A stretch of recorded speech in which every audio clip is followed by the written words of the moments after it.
Hello and welcome to this video on LEGO Waterfall Project Management, which will dig into planning. If you missed the prior videos, check out the playlist somewhere up in here, and that'll get you all caught up.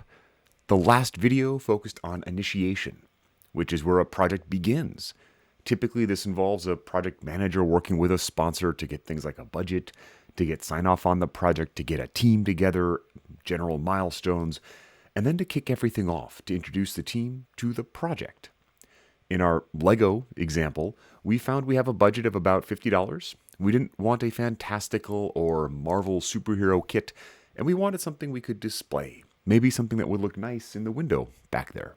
So that's our project charter. It gave us our budget, it gave us our scope, what we'll do and won't do, as well as some other information like our milestones and maybe some risks. Now, we're going to dig into planning. Depending on the size of the project, this can take a lot of time. Bigger projects that use the waterfall methodology will take more planning because there's more stuff to think through. This is one of the advantages of waterfall. You can sit down at the start and think through every single step that has to happen. Typically, this involves grabbing as many experts as you have access to or finding someone like a consultant to help you. But in the case of LEGO, we've offloaded a lot of that onto the good people at LEGO. They'll have given me instructions in the kit that show me step by step. There are some other considerations though. First, I want to think through a timeline. When do I think I can do this? I'm going to guess it'll take about a month, and I'm going to break that up into 4 separate weeks. I'm thinking my first week is going to be finding and buying the kit, and then preparing my build site. A very fancy way of saying where I'm going to put the Legos together. My second week is going to be starting the build. So opening up the box, getting all the little baggies with the Legos out, and just starting to put it together. The third week will be finishing the build, and then cleaning things up. So getting rid of all those little plastic baggies, figuring out what to do with the box, restoring my build site to what it used to be. And my fourth week will be figuring out how to display it and wrapping up the project. Now I'm giving myself a lot of time to build this Lego kit because I know I'll have other things going on, family and work and social events. So when I think of planning, it's not just doing the thing, it's everything that could impact it. And that's when I'm going to start to think through risks. Now, a risk is any unplanned event that could impact a project. We typically think of negative risks. Maybe my roof leaks and it destroys the instructions. You could also have a positive risk. Maybe I get extra time to work on the Lego that I didn't think I would have. So just thinking through my Lego kit, I imagine I might not have as much time as I want.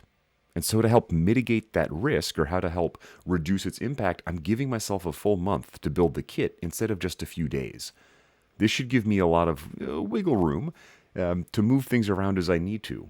And in project management parlance, this is float. How many days can something be delayed without impacting the overall timeline?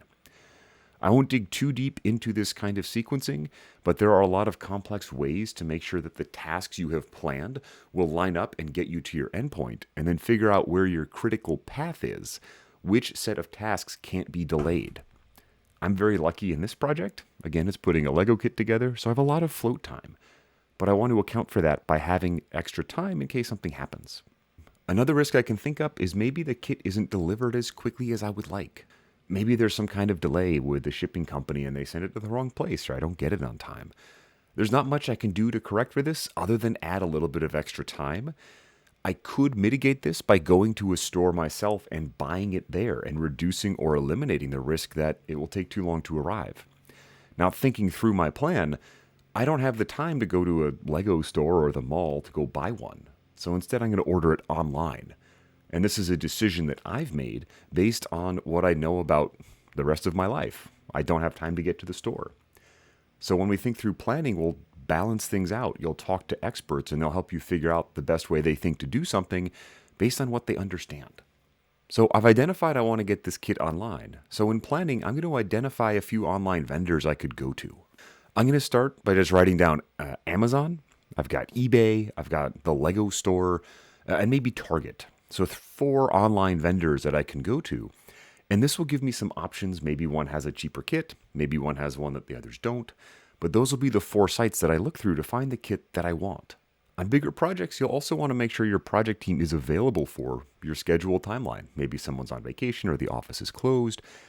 Fortunately, in this case, I know I don't have any big vacations scheduled over the next month, and I know that my team will be available because I am the entire project team. So there's my planning. I've figured out a schedule. I've reviewed my charter to see what I need to be doing and how much money I have. I've thought through some risks about the project and things I'm assuming that could happen or trying to find out plans to handle them if they do occur. And I've identified places I can get the material I need. Now, again, bigger waterfall projects will spend a lot of time planning.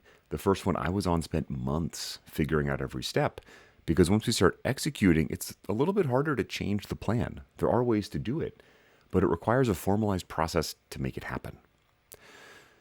So that's the plan. The next step, I think, is going to be the fun one. That's when we get the kit and actually start building things. But this planning is important because it will set us up for success. Once we start the build, we won't have to think about where do we build it or what happens next. So there you have it. There's our quick plan to build a Lego kit. I hope you enjoy this. Drop a comment down below if you want to learn more about project management or Lego. And I'm looking forward to seeing you in the execution phase soon.